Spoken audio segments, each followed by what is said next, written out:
A gasolina e o diesel ficarão mais caros a partir de amanhã.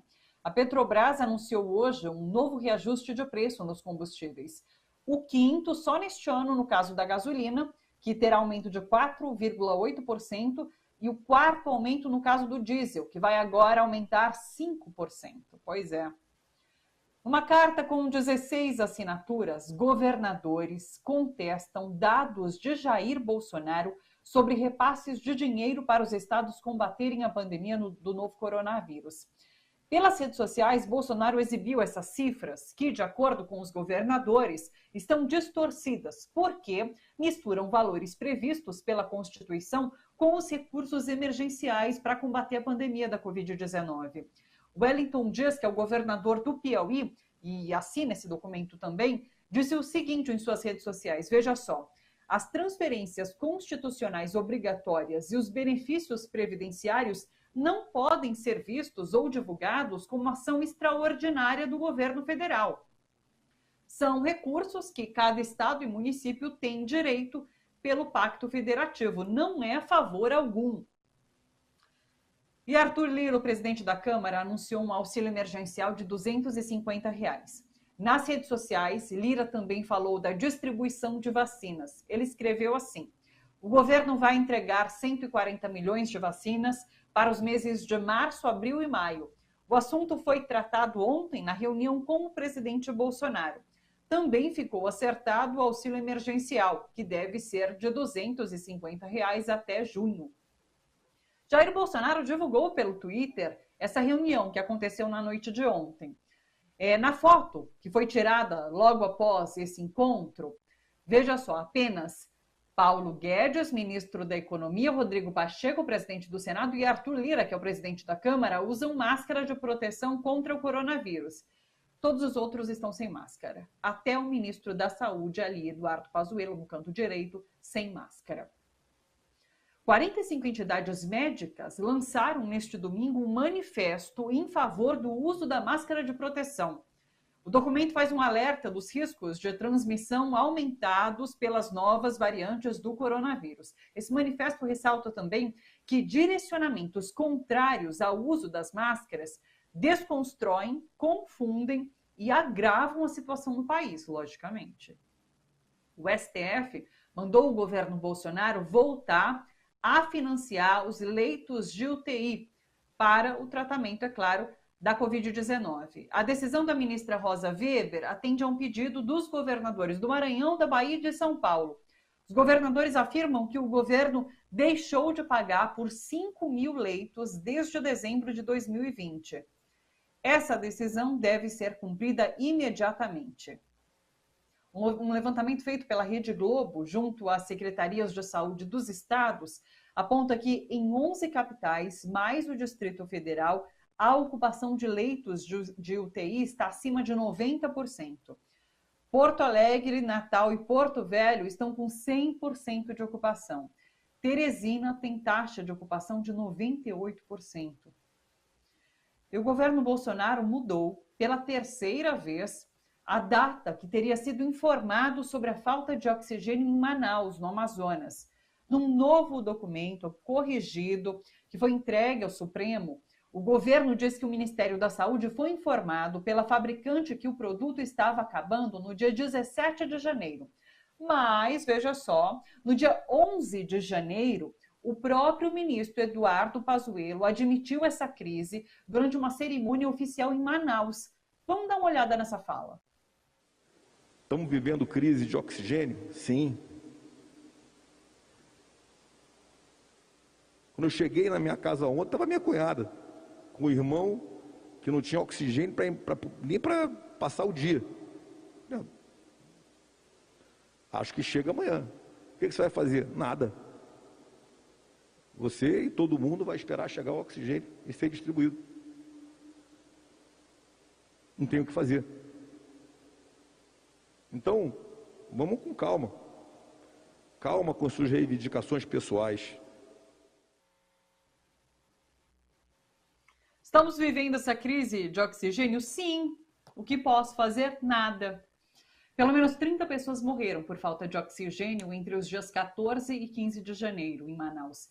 Eduardo Pazuello é investigado pela Polícia Federal por suposta omissão no caso. Vamos conversar um pouquinho sobre essas notícias com o Fernando Brito, que já está aqui com a gente. Oi, Fernando. E para começar, eu quero notícias sobre a sua netinha. Ela nasceu? Já é vovô Fernando Brito? Nasceu, se chama Catarina, está extremamente saudável e é uma coisa que ajuda a pensar no valor da vida, no momento que tantas estão sendo perdidas, no valor que pode ter para alguém do outro lado do espelho, um avô, ganhar uma neta, quanto tantas pessoas nesse país estão perdendo gente velha, como eu, gente acima dos 60 anos, sob a indiferença nacional. E é isso, Thalita, que eu queria começar o meu comentário sobre como é asqueroso ouvir um general do Exército brasileiro dizer, olha, eu cheguei em casa, a minha cunhada falou que o meu concunhado não tinha oxigênio para o dia seguinte, para passar o dia. Fazer o quê? Vamos esperar, acho que chega amanhã, capaz. Né? Dizem que chega amanhã. Como se ele fosse, né, pior do que não ser o ministro da Saúde. Se ele fosse um simples ser humano, sem nenhuma estrela nos ombros, mas com o coração dentro do peito, ele ia se solidarizar com a cunhada dele e dizer, vamos ver o que a gente vai fazer, vamos sair por aí procurando, vamos tentar alguma coisa. Não. Dane-se. Não temos o que fazer. Desculpe, esqueci de desligar o telefone. Então, esse tipo de coisa deixa a gente chocado, né? Porque é pior do que aquilo que a gente sabe racionalmente, de que ele é um incompetente, um incapaz, né? De que ele é um puxa-saco, que aparece de máscara nos eventos e vai posar ao lado do presidente. Inevitavelmente, sempre que ele está ao lado do chefinho, ele tira a máscara para provar que é o quê? Que é macho, que é valente. Se ele fosse macho e valente, ele diria, presidente, eu não posso ser seu cúmplice nesse genocídio. Eu deixo o meu cargo, eu deixo. Covarde, moleque. É assim que essa gente tem que ser tratada. Acabou a hora dos bons modos. O país está vivendo, você relatou aí os dados concretos que fazem com que a gente possa afirmar isso.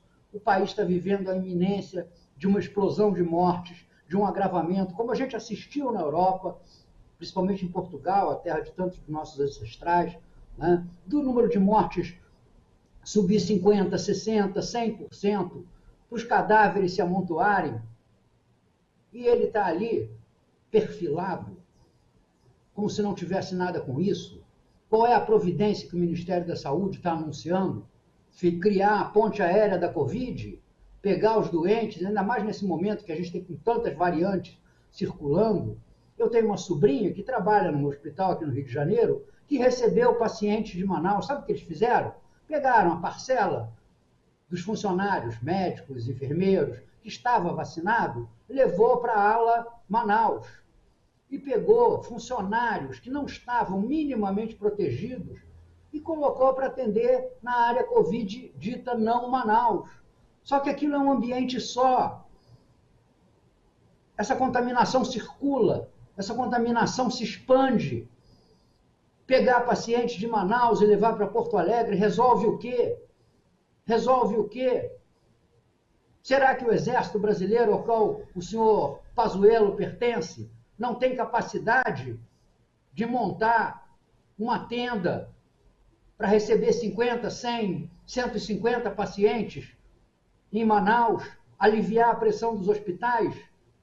Para que serve um exército que vai entrar numa batalha e não tem condição sequer de socorrer os seus soldados? Pois os soldados desse exército são os brasileiros. E são esses soldados que um oficial do exército, um general, que estão fazendo um arranjo para burlar a lei e dar a ele uma 4ª estrela como recompensa pelo papel a que ele se prestou nessa pandemia, porque os oficiais de intendência como ele, assim como os engenheiros militares e assim como os oficiais médicos, eles progridem na carreira militar até general de divisão. Eles não podem ser general de exército, que é o 4 estrelas. Eles param na 3ª estrela. Vão ganhar, ou melhor, ele vai ganhar uma estrela que bem podia ser, como nos filmes de ficção, podia ser chamada de Estrela da Morte. Porque eu duvido que em algum momento na história algum general tenha comandado, a não ser na Segunda Guerra Mundial, tenha comandado uma estrutura capaz de produzir em um ano 255 mil mortes. Realmente o general merece essa medalha de insensatez, de desumanidade, de crueldade. Mas, infelizmente, nesse país, há muito pouca gente que é capaz de olhar nos olhos dessas pessoas e dizer o que elas são, que são criminosos. Bom, cumprido o dever cívico de reagir como essa gente merece que se reaja, vamos tentar examinar essa situação política, ou melhor, essa situação trágica em que o Brasil está atirado. O presidente Jair Bolsonaro, ele não é um governante, ele é um prestidigitador. Ele atrai a atenção das pessoas porque é desimportante e o que é evidente fica de lado. Um governante, num momento como esse, abrir guerra com os governadores, trabalhar para fazer crer à população que os governadores estão nadando em dinheiro dado por ele e que se não tem assistência médica, se não tem leitos, se não tem hospitais, é porque devem estar roubando. Todos estão roubando. Todos são desonestos, todos são ladrões, menos ele. Ele, o pai do senador das rachadinhas, ele, o amigo de 30 anos do Queiroz, o achacador, ele é o único homem honesto no Brasil que entupiu de dinheiro os governadores de estado, que ele agora aponta para a opinião pública, dei 35 bilhões para o Rio de Janeiro, dei 40 bilhões para a Bahia, onde está esse dinheiro? Ora, entendeu? É preciso ser muito ingênuo para não perceber que Bolsonaro pega tudo o que um governo tem que fazer, que está obrigatório, que é obrigatório na lei. Transferências municipais e transferências estaduais são uma determinação legal, coloca tudo num saco e faz parecer que ele deu para combater a Covid e eles desperdiçaram, eles desfizeram desse dinheiro, ou pior, eles devoraram esse dinheiro com seus apetites pecuniários próprios. Olha, é asqueroso, mas há uma coisa que pode nos consolar nesse momento. Eu ouvi muito do Brizola essa frase, parece uma tautologia, uma coisa pleonástica, né? A verdade é a realidade. E a realidade é que o Brasil está despencando num despenhadeiro de morte e sofrimento, que eles não têm a capacidade de levantar uma palha para que não se consuma. E vai se consumar. Nós tivemos durante a semana passada inteira recorde sobre recorde sobre recorde de casos e de óbitos. Nós estamos hoje na iminência de nos tornarmos o país com mais mortes todos os dias, à medida que os Estados Unidos vão diminuindo o seu número de mortes, porque lá a vacinação avançou, como não avançou aqui. Nós estamos praticamente sem vacinas, porque 6% da população vacinada, por mais que o coronel Lira diga que vão ser 100 e não sei quantos milhões até maio, não vão. A nossa capacidade é limitada. As máquinas produzem X doses de vacinas por hora e por dia. Se o insumo atrasa, como atrasou no caso da Fiocruz, a produção vai se dilatar ao longo do tempo, mesmo que haja material. Vejam, né? Podem dar 1000 explicações, lotes de validação, lotes de confirmação, lotes disso e daquilo. Nós recebemos insumo no dia 6 de fevereiro e só no dia 15 a Fiocruz, quase 45 dias depois, a Fiocruz vai conseguir entregar o primeiro 1 milhão de doses de vacina. Será que o material que chegou sábado agora vai ser processado com tamanha rapidez que vai levar um mês, menos do que isso, para ser entregue. E se for um mês, vai começar a ser entregue no finalzinho de março, ao longo de abril. As máquinas estão produzindo o que elas podem produzir. Não adianta eu chegar para uma envasadora mecânica, daquelas que a gente vê nas imagens de televisão, empurrando os frasquinhos, e dizer para a máquina: olha, temos uma emergência, olha, as pessoas estão morrendo, olha, o caso está se agravando. Não adianta. A máquina, parece até com os nossos governantes, ela não tem coração. Né? Só que, diferentemente deles, elas trabalham num ritmo constante. E nós não. Nós não, o governo brasileiro não. Então, o que acontece com o Brasil? Com muita sorte, nós vamos ter o grupo prioritário, isto é, os 77 milhões de pessoas que foram elencadas naquela lista do Ministério da Saúde como grupo prioritário, que demandam 150 milhões de doses, nós vamos ter esse grupo vacinado com muita sorte até perto do final do ano de 2021. E isso quer dizer apenas a metade das pessoas que devem receber vacina. Então, a tendência é que a gente continue avançando nessa onda de morte e de contaminação, que nós estamos avançando pelo menos mais 45 dias. Eu não gosto de chutar as coisas. Por mais indignação que eu possa sentir com tudo isso, eu acho que, como jornalista, eu tenho a obrigação de dar informação. Então, eu sugiro que as pessoas que não creem no que se diz aqui, consultem o site de uma instituição chamada IHME, Instituto de Métricas e Avaliações de Saúde, que pertence à Universidade de Washington. Eles revisaram agora, no dia 25, a expectativa de casos e de mortes no Brasil ao longo dos próximos 90 dias. Muito bem, essa revisão foi feita no dia 25. Eles passaram a previsão de morte no Brasil até o dia 1º de junho para 362.800 baixas entre os brasileiros. 362 mil. Portanto, mais de 100 mil mortes, além de todas as que nós já temos. Mas o pior é que a previsão sendo feita no dia 25, hoje, dia 1º de março, ela está vencida. O número de mortes, a curva de óbitos que eles preveem, já está, e não é pouco, quase 2 mil, já está muitas mortes acima em apenas 6 dias. 25, 26, 27, 28. Primeiro, 5 dias. 5 dias de formulação desse modelo matemático. Então, a coisa é muito grave.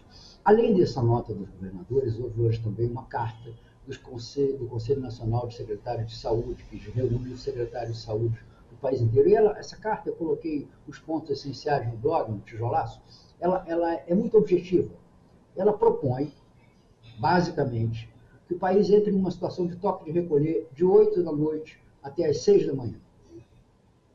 Total, completa, absoluta. Não é sequer um lockdown, digamos assim, um night down, para não abalar tanto os serviços econômicos. É claro que ao lado disso eles propõem também medidas para reduzir a circulação de pessoas, com o fechamento de atividades não essenciais, com o controle do setor de transporte público, porque essa história para boi dormir, que foi adotada em São Paulo, que eu brinquei dizendo que é o balada down na semana passada, isso já se provou completamente inútil. Tá? Nós temos que levantar as mãos para o céu, que esses casos, tá, que estão assolando cidades como Bauru, Araraquara, tá, fazendo com que elas tivessem nesse mês de fevereiro muito mais mortes do que tiveram durante toda a pandemia anteriormente, que não tenha chegado à Grande São Paulo. E está chegando, já está, de alguma maneira, acontecendo no ABC e, claro, vai acontecer também na capital. Nós temos que sair dessa conversinha para boi dormir. Olha, Bolsonaro hoje se reuniu com aquele grupo de apoiadores. Eu não sei como é que os jornalistas não fazem uma apuração para saber como é que brota aquela boiadinha ali, aquele grupo de admiradores todo santo dia, justamente na hora que o Bolsonaro vai sair. Mas parece porque se o Bolsonaro não tem uma hora certa de sair, ele sai mais cedo, mais tarde, etc. Será que todo dia aqueles romeiros estão ali? Muito bem. Eles estão conversando com esses apoiadores, começou a se gabar naquele jeito muito inteligente, falou: Jair Bolsonaro errou nada, acertou todas, desde o início da pandemia eu acertei todas. Meu Deus, que isso? Parece um pateta desse de porta de botequim que já tomou uns goróis a mais. Falei que o jogo ia ser 3-0, eu adivinhei. O país está governado por isso. Olha, uma pessoa insuspeita de qualquer esquerdismo, a economista Mônica de Bolle, disse, num artigo muito inteligente, que o Brasil está se tornando mais do que um pária. Ele está se tornando um chagásico, um país que dá nojo das pessoas se aproximarem. Será que os nossos Faria Limer, os nossos mercadistas, acham que gente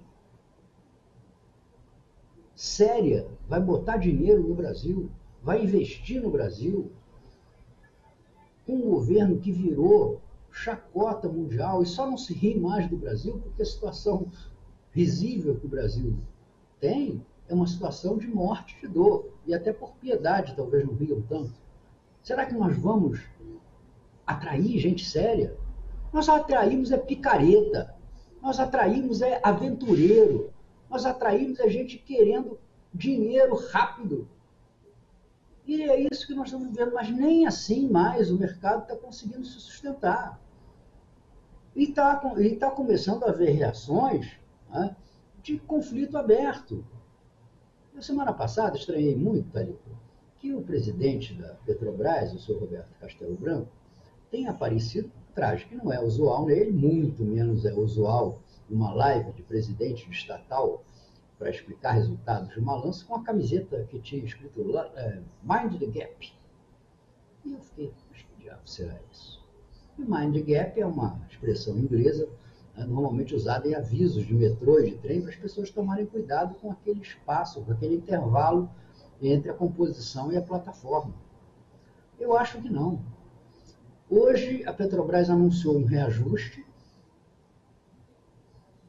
se lixando para a opinião e para a orientação presidencial, e eu acho que o presidente sainte da Petrobras quis dizer exatamente isso. Olha, cuidado, porque eu ainda tenho um intervalo de tempo aqui, eu ainda tenho um espaço para fazer o que eu acho que tenho que fazer. As duas coisas são absurdas. É claro que o Jair Bolsonaro tem toda a razão em se preocupar com uma política enlouquecida de reajuste da Petrobras. É claro que tem que haver uma previsibilidade nos preços. É claro que tem que haver um escalonamento desses repasses do dólar, do preço do petróleo. É lógico isso. Mas nós chegamos a um paroxismo que é o presidente quer impor uma política de preço X, Y e Z rígida à companhia, sem considerar as necessidades concretas que a companhia tem, né, de manter algum grau de paridade com os preços internacionais, e o presidente de uma companhia estatal pertencente aos brasileiros, colocado lá pelo governo Jair Bolsonaro, acha que ele, como indivíduo, tem o direito de, numa canetada, dizer não, vai ser 12 centavos mais caro por litro. Ainda mais quando esse ano, esse já é o 4º ou 5º reajuste, elevando os preços em aproximadamente 30% o preço dos combustíveis. Então, é uma casa perdoa a expressão, da mãe Joana, entendeu? Porque virou uma bagunça. Ninguém manda. O sujeito que manda no país dá ordens incumpríveis, para usar os neologismos que ele gosta, do imbrochável, né? Ordens incumpríveis.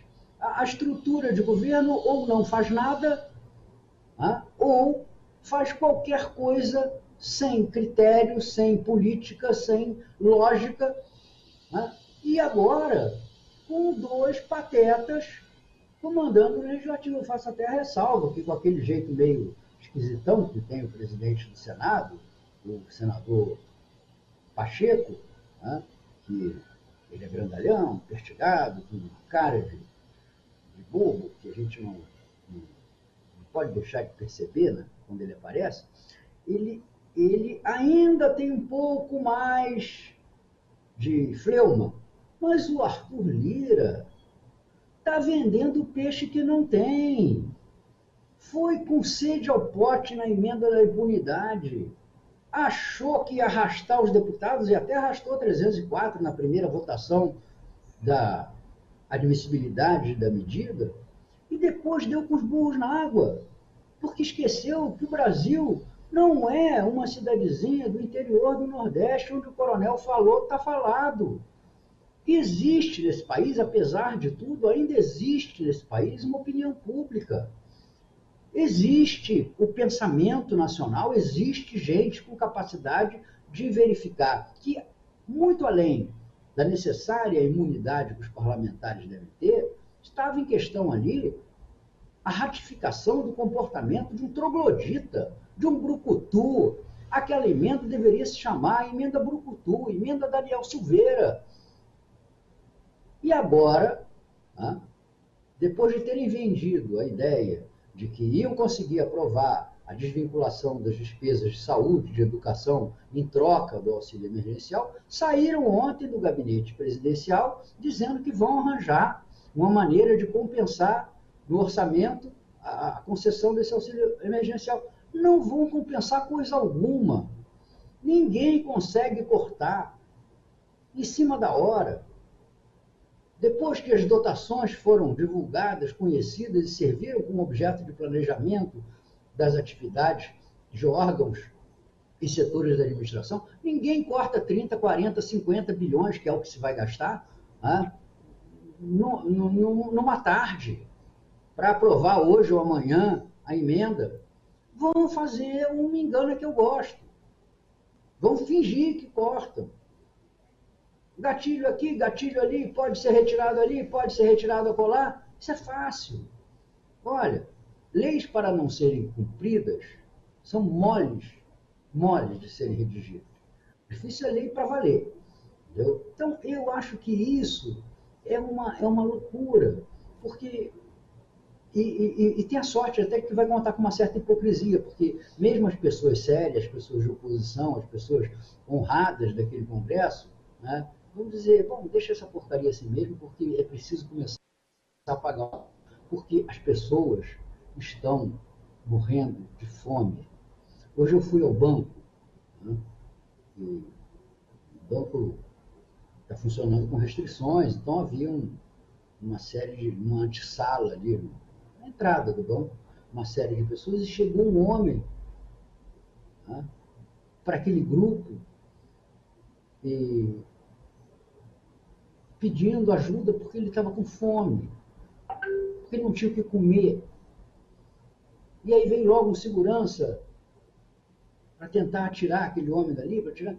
E aí perguntou, ele está incomodando vocês? Eu falei, pode deixar ele só está incomodando a alma da gente. Ele só está incomodando a alma da gente. Porque não é possível que as nossas almas não se incomodem com o país dobrando as pessoas que estão na linha de miséria. Quem fala hoje da politicagem, quem fala hoje, né, do acerto, do arrego, da aliança, da combinação, da estratégia, é porque perdeu essa capacidade de indignação que é capaz de transformar um país. Um homem que não se indigna, uma mulher que não se indigna, é alguém que perdeu os seus valores internos, a sua capacidade de resistir à adversidade e de criar as ações transformadoras. O Brasil precisa disso. Não é possível que a oposição brasileira, no Senado, na Câmara, continue dizendo, não, vamos conversar aqui, a gente cede num ponto ali, o senhor tira esse emenda daqui. É preciso que o país veja que a política não é feita de coniventes nem de convenientes.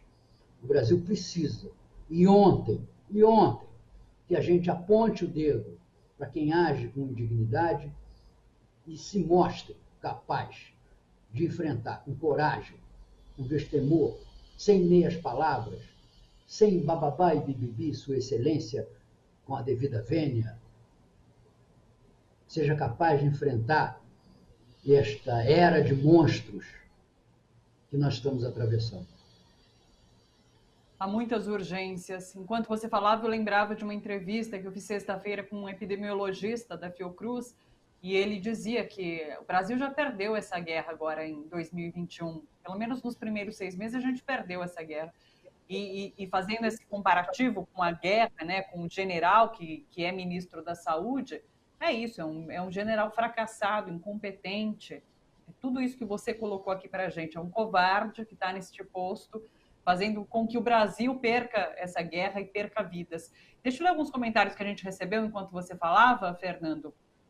O Wagner Espanhol está sempre aqui com a gente, internauta. Ele disse: Fernando Brito disse tudo que milhões de pessoas deste país sentem. O Brasil está nas mãos de moleques, delinquentes, genocidas, criminosos, lesa-pátria. Ele mandou um fora Bolsonaro. Eu acho que é isso. Você lavou a alma de muita gente aqui com a gente, viu, Fernando? Quero agradecer demais a sua participação. Mais uma vez, é sempre muito gratificante poder te ouvir e compartilhar dessa emoção que você sente também. É a nossa. A gente também fica sofrendo com tudo que o Brasil está passando. E só para finalizar com um pouquinho de alegria, a gente recebeu mensagens também celebrando o nascimento da sua neta. A Laura Butcher falou parabéns pela netinha, Catarina é um lindo nome, e a Alicia Rodrigues falou parabéns, toda saúde e felicidade para sua netinha. Todas as felicidades para vocês, viu, Fernando? Um beijo grande para você, até uma próxima. Boa tarde, Fernando. Por ela e por todas as crianças, não capitulemos diante dessa gente. É isso. Um beijo grande para você, Fernando. Até uma próxima.